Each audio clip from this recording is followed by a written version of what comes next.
pantalla está con nosotros nuestra siguiente invitada, la doctora Andrea Endara, analista político. Vamos a conversar con ella. Se viene la nueva asamblea. Faltan pocas semanas para que se posesione el nuevo legislativo.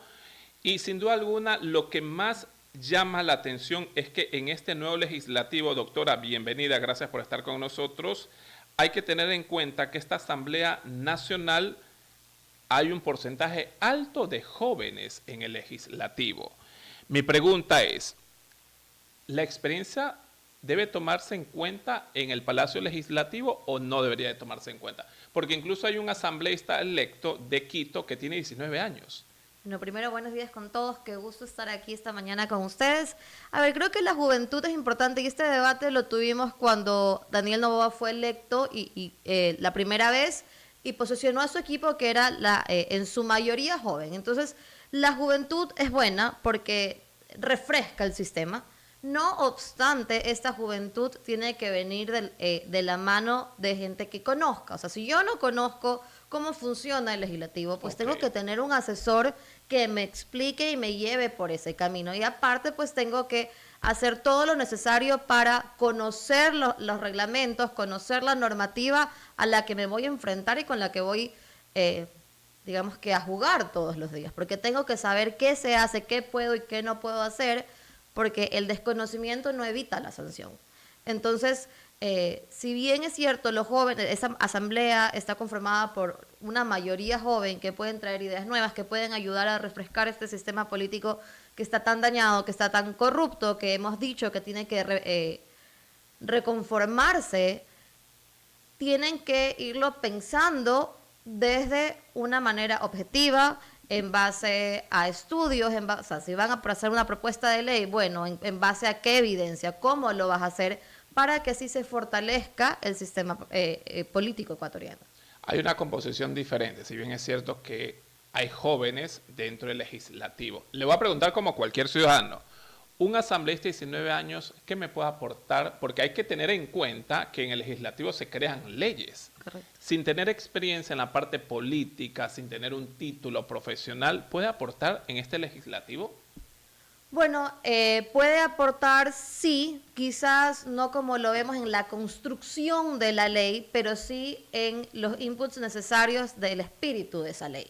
Entonces, hay que ver de dónde viene específicamente este asambleísta de 18 años, cuáles son las causas que defiende, más allá de pertenecer a un partido, qué es lo que lo mueve, cuál ha sido su experiencia, porque, por ejemplo, supongamos que él viene de un barrio popular donde ha vivido muchísimas cosas, donde se enfrenta a la inseguridad. Es valedero eso. Donde se enfrenta a la falta de trabajo, a la falta de educación, de salud. Por supuesto que puede colaborar y ayudar a crear un proceso o una normativa que fortalezca las instituciones de salud, de educación, la seguridad. Entonces depende muchísimo de cuáles son esas causas, cuál es su experiencia de vida y sobre todo que la juventud no es lo único, él tiene que prepararse, tiene que conocer la normativa, como te decía hace un momento, y rodearse de personas que sí conozcan cómo funciona el sistema político y lo ayuden a crecer en este proceso. Claro, hay que tener en cuenta que ese asambleísta de 18 y 19 años es el representante de ese curul, pero atrás de él tiene 2 o 3 asesores que pueden tener mucha experiencia, ¿no? En la parte política, en la parte de abogacía, en la parte constitucional. Ahora, muchos dicen, si los anteriores asambleístas que son repetidos y que muchas veces han ocupado por varias oportunidades, años, un curul dentro de la asamblea no han hecho nada, ¿por qué no darle la oportunidad al joven? Le pregunto a usted porque es docente universitaria. ¿Qué dice la juventud? Por ejemplo, sus alumnos que de pronto estudian política, ¿qué piden ellos? ¿Qué les gustaría hacer? ¿Llegar a la asamblea? ¿No llegar a la asamblea? ¿Tienen miedo a incursionar en la política? Aunque hoy por hoy me atrevo a decir que a la juventud le gusta consumir política. Bueno, los últimos 5 años es lo que han vivido. Hemos estado de un proceso electoral en proceso electoral, entonces digamos que es parte de su diario vivir.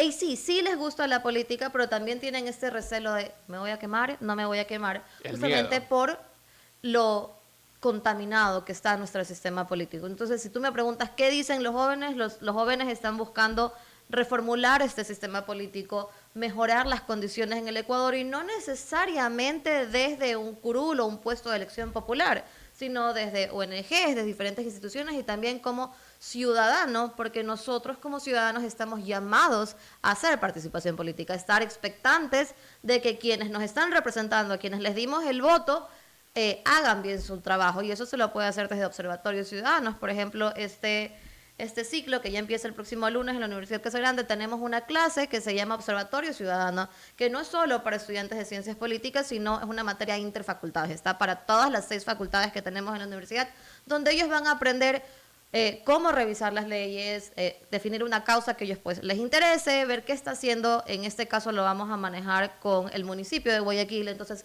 ¿qué está haciendo el municipio? ¿Cómo ver que realmente lo que impulsó o lo que promovió realmente lo esté cumpliendo? Porque es parte de lo que debe hacer un ciudadano, sea joven, sea viejo. Ahora, esos asambleístas jóvenes se van a enfrentar a un escenario que jamás lo han vivido, por ejemplo, en un legislativo con una Paola Cabezas de la Revolución Ciudadana, que fue reelecta, que ya es perita, me imagino, en la parte política, y que de alguna forma, si tú le dices, ella te dice todo el abecedario. O sea, ¿se van a enfrentar a algo nuevo y existiría temor por parte de estos asambleístas jóvenes? Bueno, creo que el temor es parte de empezar un proceso nuevo, sea en la asamblea o sea en un trabajo nuevo. O sea, esa expectativa de no sé cómo funciona esto, más allá de que lo haya estudiado, pues existe. Pero creo que ahí depende muchísimo de la bancada también. O sea, no solo de los asesores que la persona contrata o que el asambleísta joven contrata, sino de su bancada, del apoyo que le ofrezca, de cómo funcionan, de que trabajen realmente como equipo para que si este nuevo asambleísta, que es la primera vez que se enfrenta a alguien de larga trayectoria, pues pueda salir victorioso, porque a la larga es la imagen del partido también. El partido es importante y eso es lo que no se ha considerado en los últimos años, y quizás por eso también es que tenemos gente reciclada en la asamblea o muchos jóvenes que sí, los traen como algo nuevo, pero no han sido preparados en las bases, porque a pesar de que el Código de la Democracia lo dice, los partidos no han trabajado en formar a sus bases juveniles, que son los que van a representar, y por eso tienes esta crisis de representación y tantos camisetazos que ya incluso se esperan en esta nueva asamblea que ni siquiera se ha posesionado. Ya una legisladora de la RC5 le dijo chao a la RC5 Correcto. de Los Ríos, y ahora supuestamente ya estaría trabajando para alinearse a ADN, es decir, ya hay la primera baja. Estamos conversando con la doctora Andrea Endara, analista político, el tema, la conformación de la nueva asamblea. ¿Usted le da ese voto de confianza a la juventud dentro del legislativo? O sea, creo que es importante darle el voto de la confianza a todos quienes ya están en el legislativo, quienes el pueblo ecuatoriano les dio su voto. No obstante, esa confianza va a estar expectante. O sea, no es una carta abierta o un cheque en blanco, sino que obviamente vamos a estar revisando que hagan bien las cosas, que se sigan los debidos procesos, sobre todo para que realmente trabajemos en beneficio del Ecuador. Vamos a leer unos extractos que son importantes. Por ejemplo, son 20 asambleístas menores de 30 años, entre los 151 legisladores electos que representan, o hay una representación juvenil que se ha triplicado en comparación a los legislativos anteriores, ¿verdad? La mayoría posee título de tercer nivel y 4 tienen una preparación de cuarto nivel, mientras que 6 asambleístas jóvenes no registran estudios en la CNC, es decir, no tienen títulos universitarios. Algunos de ellos aún no terminan su carrera y se decantaron por la política, es decir, no tienen títulos y llegan a la asamblea. Bueno, es parte de cómo se configuró nuestro sistema político a partir de la Constitución de Montecristi y el Código de la Democracia. ¿Por qué? Porque recordemos que el Ecuador es muy diverso. Entonces, por eso también los requisitos para ser asambleísta son mínimos. Ser mayor de edad, ser bachiller, no necesitas un título universitario porque lamentablemente no todos los ecuatorianos tienen el privilegio de tener un título universitario, de poder entrar a la universidad. ¿Pero deben de tener título universitario? Creo que podría ser importante, sí, porque te da mayor conocimiento y también un poquito más de soltura de cómo moverte y cómo negociar con la gente. No es lo más importante, porque si no veamos la cantidad de asambleístas que tienen miles de títulos y no han pasado una sola ley o que están envueltos en algún tipo de corrupción. Entonces, si bien no es como una condición sine qua non para ser un buen asambleísta, ayuda y es importante. Lo más importante para mí es que este asambleísta no solo tenga las ganas, sino que sea ético y sea probo, que no se deje ensuciar por lo que puede pasar en un sistema político tan corrupto como el nuestro, que si me das el voto, entonces te doy algún ministerio o te ayudo con un contrato por acá, sino que se mantengan siempre en la línea de lo que para lo que llegaron o lo que quisieron hacer, que es el beneficio para el Ecuador, y cambiar las condiciones que quizás a ellos se les dificultaron para que los que vienen ya no tengan esas mismas dificultades. Me quedo con algo que usted dice, que la ética y ser probo. ¿Al joven es fácil manipularlo o no? En comparación a un asambleísta que tiene 40, 50, 60 años y que ya ha sido varias veces político o asambleísta, pero hay jóvenes que recién van a iniciar este nuevo legislativo. Y por ser joven puede ser manipulable de otro partido político, sal de ese partido, vente al mío. Bueno, eso no es algo exclusivo de la juventud. Veamos cómo han pasado los camisetados esos en la historia del Ecuador, incluso asambleístas o concejales de larga data de un partido se van al partido completamente contrario. Entonces, la juventud no hace que seas más manipulable para cambiarte de partido, pues eso va a depender de los incentivos que te dé el otro partido y también de la ética y los principios que tú como persona tienes. Entonces eso no es exclusivo de la juventud, que sí pueden ser más manipulables porque desconocen o son un poco más inocentes de cómo funciona este sistema para ciertas cosas, sí, pero nuevamente va a depender muchísimo de cómo su bancada los ayude a evitar este tipo de situaciones y que ellos se ratifiquen y que mantengan los principios y los valores que les enseñaron en sus casas.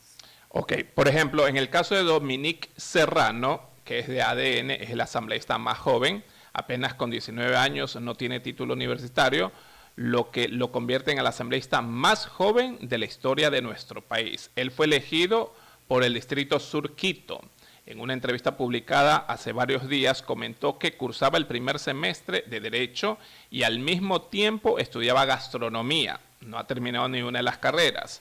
Y una de sus grandes pasiones es haber incursionado en la política. Le pregunto, doctora Endara, ¿qué están viendo hoy por hoy los jóvenes en la política? ¿Quizás es marketing o porque quieren servir? Ah, no, soy político, voy a salir en todos los medios, me voy a hacer famoso, lo manejo como más marketing, ¿no? ¿O creen que sí existe ese servicio por parte de ese joven que se involucra en este nuevo legislativo para ayudar? Bueno, no te puedo dar la respuesta como por todos los jóvenes porque hay diferentes incentivos para cada uno de ellos. Sí hay un porcentaje de jóvenes y de personas en realidad que incursionan en la política por los beneficios que esto les puede traer personalmente, pero también hay muchísimos, sobre todo estos que quieren como renovar el sistema, que están cansados de lo mismo, que están incursionando para servir al pueblo ecuatoriano, para cambiar esas situaciones que a ellos los hicieron quizás no avanzar de la manera que querían o no cumplir con los sueños que querían. Entonces quieren cambiar esos nudos que hacen que el Ecuador siga en la misma situación hace ya 20 años aproximadamente. Correcto. Otro dato importante, el gran número de jóvenes que ocuparán en la asamblea o los diferentes curules es el resultado de la reforma que se hizo al Código de la Democracia, el cual dispone que las organizaciones políticas incluyan un 25% de jóvenes entre 18 y 29 años en sus listas, pues no. Un panorama similar se observaba en las próximas elecciones seccionales y la mayoría de los jóvenes pertenecen a ADN y, en segundo lugar, el Partido Revolución Ciudadana. El voto joven o el legislador joven se va a ver con mayor participación en este legislativo. Cambiando de temas, en la parte política, ¿cómo ve usted el posicionamiento del otro partido político que hasta ahora no acepta la derrota? Bueno, como para cerrar el tema anterior, Correcto. Esta disposición también responde a cómo está conformada la población ecuatoriana y el padrón electoral. La mayoría del padrón electoral responde a jóvenes, entonces tienen que ser realmente representados. Porque ¿qué pasaba en situaciones anteriores?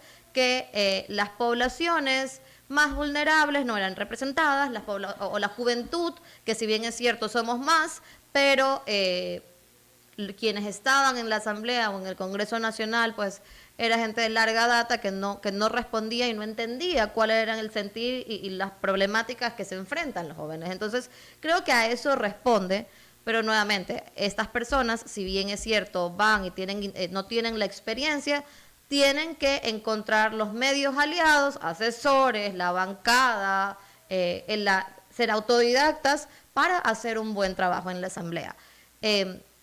Y, perdóname, pero ¿cuál era la segunda pregunta? La pregunta era, doctor, usted que maneja mucho la política, ¿por qué la otra parte, la RC5, hasta el momento no acepta la derrota? Han pasado ya 9 días. Sí, han pasado 9 días, pero vemos cómo esa otra parte se ha ido fraccionando. O sea, desde las mayores, de los mayores perfiles más representativos de la RC, que incluso, por ejemplo, un Pavel Muñoz, que estuvo ahí parado con Luisa González, él se hizo para atrás y dijo, no, aceptamos al presidente Noboa, aceptamos los resultados. Es más, él dijo, nosotros no sabíamos que Luisa iba a desconocer los resultados. Entonces vemos ahí cómo el partido se está fraccionando y eso para ellos es peligroso, porque por un lado vemos cómo han dejado sola a la candidata. No sabemos si, porque eso solo lo van a saber pues a la interna, si realmente Rafael Correa le dijo, tienes que desconocer los resultados. No lo sabemos y no creo que lo sepamos nunca, pero vemos como sí se han ido alejando y la han ido dejando sola, porque a la larga, si bien es cierto, ella ha servido toda su vida política a este partido, está siendo como desechada y alejada porque no se cumplió con lo que se quería. ¿Qué es lo que le pasó en su momento a Marcela Guiñaga?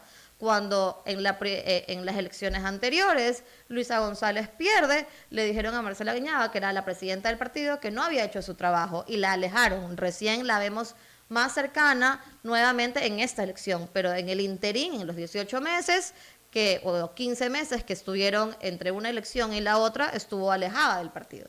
Y eso pasa cuando empiezas a tener criterio propio dentro de ese partido. Ahora, ¿Luisa González es Luisa González porque es Luisa González o porque está respaldada por la Revolución Ciudadana y atrás Rafael Correa?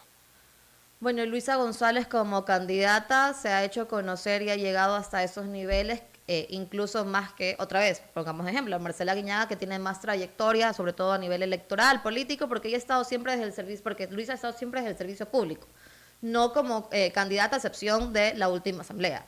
Entonces, en ese sentido, yo creo que a lo que a ella la hace es el partido.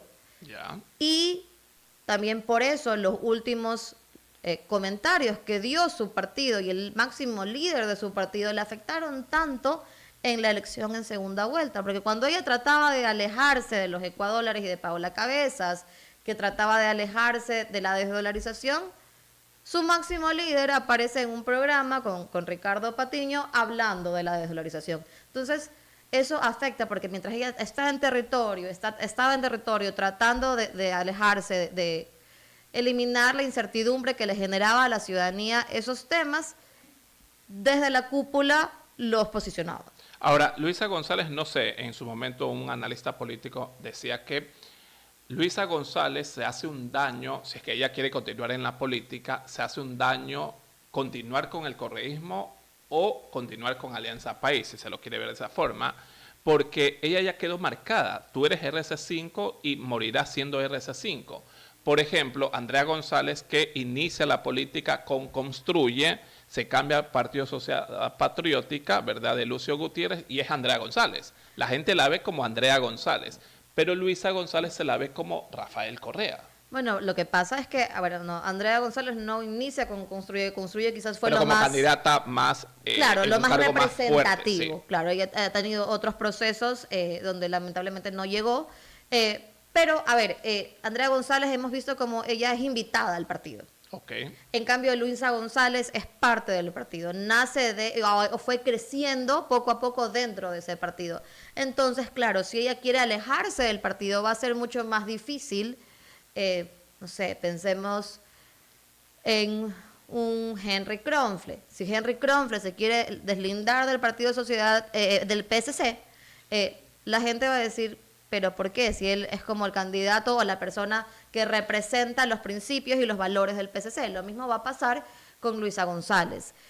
También vamos a tener que ver qué pasa en los próximos días, si ella logra presentar las actas, si es que el partido no la termina de dejar sola porque no tienen las evidencias suficientes. Ella no nos ha dicho hasta el momento si tiene o no tiene las actas para reclamar este fraude que ella menciona, o para sustentar, perdón, el fraude que ella menciona. Entonces, dependiendo de qué tanto la dejen sola o la aíslen, puede ser que la separación del partido la beneficie, porque la gente va a decir, bueno, qué pena, ella dio todo por este partido y la traicionaron, entonces que ella quiera deslindarse y fundar un nuevo partido, irse a otro partido, para realmente ser ella y que la podamos escuchar y saber qué es lo que piensa más allá de las líneas programáticas del correísmo, podría ser interesante. 3 derrotas consecutivas. Arauz con Guillermo Lasso, Luisa González con Daniel Noboa, luego la muerte cruzada. Y ahora en estas elecciones nuevamente pierde Luisa González con la Revolución Ciudadana. Con 3 derrotas consecutivas, y hay que sumarle también el hecho de que Lenín Moreno se apartara y sea el enemigo número 1 de la Revolución Ciudadana o RC5. ¿Estamos hablando que la RC5, la revolución o el correísmo ya se ha sepultado o todavía no? Para nada, o sea, está debilitado, sí, porque no han logrado consolidarse a nivel ejecutivo, pero miremos la Asamblea, ellos son la fuerza más grande de la Asamblea, la bancada más grande que tiene la Asamblea, entonces la ciudadanía los sigue apoyando. Lo que pasa es que a pesar de que Alianza País o la Revolución Ciudadana es el partido que funciona mejor en nuestro sistema político, el que tiene estructura, el que sabe cómo manejarse y por eso ha durado tanto tiempo, sufren del mismo mal que todos los partidos en el Ecuador, que es que dependen de una sola persona, el líder. En este caso, el líder es Rafael Correa, y mientras no se decanten mientras Rafael Correa sigue existiendo como este mecenas, como este líder del partido, que todos hacen lo que él dice y cuando medio se alejan igual él sigue hablando, que eso fue lo que afectó a la campaña de Luisa González, va a ser difícil que se separen por completo o que se muera el partido, porque ellos en su momento, en su primer periodo, devolvieron la dignidad a la gente, entonces eso la gente no se olvida y van a aprovechar este espacio desde la oposición para hacer... para mantenerse vivos, uno, y aparte tienen importantes autoridades locales que tienen que trabajar estos 2 años que vienen para reelegirse y así mantener vivo el partido. O sea, sí es necesario, lo dijo Pavel Muñoz en una entrevista en Ecuavisa la semana pasada, que el movimiento debería oxigenarse, por el bienestar del movimiento y para que no sea sepultado. Por supuesto, porque si no va a pasar lo que le pasó al PSC, una vez que Nebot da un paso al costado, le costó al PSC mantenerse y mantener el liderazgo que tenía hasta ese momento, y los resultados los vemos en la actual asamblea, los vemos en la participación que tuvieron en la primera vuelta presidencial. ¿Qué espera usted de Daniel Noboa para este nuevo gobierno? Para un gobierno ya completo. Bueno, espero que realmente logre articular con las diferentes instituciones de gobierno, sea con la asamblea, con los gobiernos locales, aunque no sean pues de su misma línea política, porque el Ecuador necesita que dejemos de lado ya las posturas, la campaña ya terminó y por ende la campaña sucia y las acusaciones ya terminaron, entonces que realmente empiecen a trabajar y encuentren estos puntos donde sí puedan, valga la redundancia, encontrarse y trabajar en beneficio de la ciudadanía. Yo escuchaba, algunos de sus asambleístas decían que no iban a pactar con el correísmo y hay algunos analistas que decían que depende de cómo jueguen con los independientes y con Pachacutic, no lo van a necesitar, pero lamentablemente sí los van a necesitar y creo que es momento de una reconciliación nacional, donde sea el presidente el que llame a esta reconciliación y se empiece a trabajar por el beneficio del país y que ya no importe el líder del partido, de los 2 partidos, porque él es el líder del partido de ADN, sino que lo que importa es el bienestar de los ecuatorianos que tanto lo necesitamos. Es necesario bajar las tensiones. Ya lo hizo el propio alcalde de Guayaquil, Aquiles Álvarez, correcto, en su enlace la semana pasada. No sé si usted lo vio o escuchó. Su postura, ¿no?, de que podemos llegar a conversar, puedo retirar las denuncias en contra de ciertos funcionarios del gobierno, no sé si de pronto hay un poco de miedo, de temor de lo que le pueda pasar a él, o en realidad se piensa que hay que bajar las tensiones para beneficio de todos. Bueno, yo creo que parte y parte, ¿no? O sea, él está bastante conflictuado a nivel personal con su empresa, con las diferentes acusaciones que tiene, y que desde ciertos espacios se podría pensar que es como una especie de persecución porque no se llevan bien, porque él también actuó de una manera incorrecta con el gobierno. Porque, ¿qué pasó? Y es lo que pasa en el Ecuador, priman los intereses personales y no el del pueblo ecuatoriano. Entonces, qué bueno que el alcalde bajó las tensiones, fue el primero de ese partido en felicitar y como antes recular. De que se conozcan los resultados oficiales. Claro, cuando ya se vio una tendencia bien marcada, fue el primero en felicitar, recular y decir, bueno, trabajemos en conjunto, y eso es lo que se necesita. Es lo idóneo. Para que realmente podamos salir, porque también cómo está conformada la Asamblea actualmente, va a ser difícil que tengan una mayoría calificada para ciertos procesos. Entonces, qué mejor que trabajemos en conjunto, hagamos una agenda país y en base a esa agenda país se trabaje. No se sabe, pero una periodista cubana, Alondra, que ahora está en México, dijo, veremos pues si termina los 4 años el presidente Daniel Noboa. ¿Cree que terminará los 4 años? Bueno, esto va a depender mucho del presidente Noboa y cómo empiece a trabajar, porque claro, y cuando llegó a terminar el periodo del presidente Lazo, habían ciertas cosas que ya estaban en marcha y la verdad es que en un año no puedes estrenar una obra porque la mitad se te la lleva a compras públicas en todo el proceso. Entonces, que ahora actualmente pues ya tenga su plan claro, el país le dio la confianza de los 4 años para que pueda ejecutar su plan de gobierno, entonces que haga los cambios necesarios que tiene que hacer en sus ministerios, porque hay algunos que son importantes hacer, y empiecen a ejecutar lo que han prometido, que empiecen a ejecutar, por ejemplo, estas cooperaciones a nivel internacional para mejorar el tema de seguridad, el tema de salud, el acceso a empleo, y que no nos quedamos solo en los bonos, que también tenemos ahí un déficit fiscal interesante que no nos va a permitir cumplir con la mayoría de bonos que se están escuchando. Hay unos que él mismo los ha anunciado, hay otros que están todavía en conversaciones. Entonces, que más allá de los bonos haya un cambio verdadero para el país, que se hagan las reformas estructurales que se necesitan y sobre todo que se fortalezcan las instituciones democráticas para que se evite y se deje ya en el pasado esta idea del personalismo de los líderes y que realmente sea en beneficio del país. La doctora Andrea Endara, analista político, obviamente agradecemos su presencia por estar con nosotros acá. Ya es activo fijo usted de WQ Radio. Un gusto siempre compartir con ustedes. Que tenga buenos días. Gracias Igualmente. por compartir sus conocimientos acá en WQ Radio. Se viene una nueva asamblea con jóvenes. El voto de confianza para ellos. Nos vamos a la siguiente pausa comercial. Ya volvemos. Tenemos más acá en WQ Radio.